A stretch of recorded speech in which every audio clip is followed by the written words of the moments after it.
Hey everybody, it's Jim here, and last week I made a poll where I asked you guys to take a guess at what kind of guitar we were going to be getting in stock in the next few days, and sure enough, you know me too well. You voted on the Fender Jaguar. And that's exactly what we're going to be going over today. We're not going to be putting this on the bench. It is interesting. This is a 1994 limited edition 1962 reissue made in Japan at the Fujigen factory.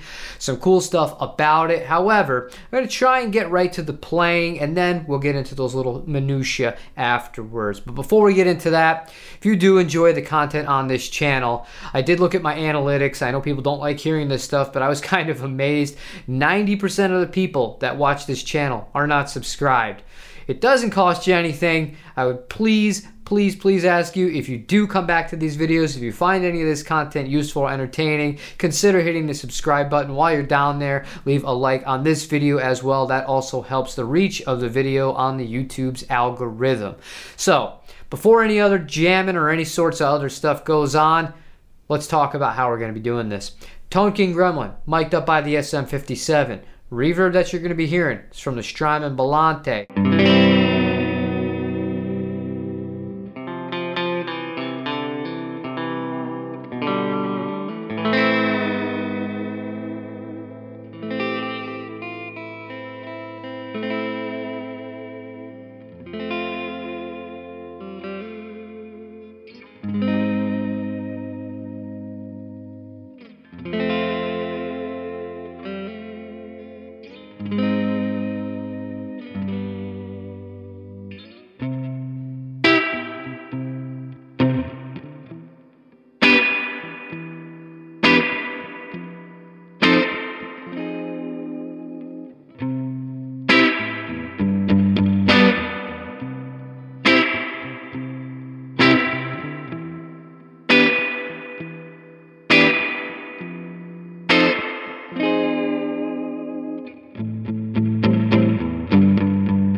Now, something I find extremely interesting about these specific guitars, there was only 621 of them made in the years 1994 and 1995. And while they were made in Japan, they weren't available for sale in Japan. They were made for the US market. It's kind of strange, the fact that I found this guitar for resale in Japan, which means somebody bought it from here, bought it back to Japan, I bought it from them, and here we are, full circle all the way around. But it's kind of interesting and unique in a few ways outside of that. It does have the limited edition stamp on the back of the headstock here with the serial number there. Got this thing all strung up and ready to rock out. It's got a 7¼ inch vintage radius, the vintage size frets. It's 41 millimeters at the nut. The pickups on these are specially voiced for this model, and as you can see, we've got a whole lot of gold on this guitar, including the vibrato arm, which was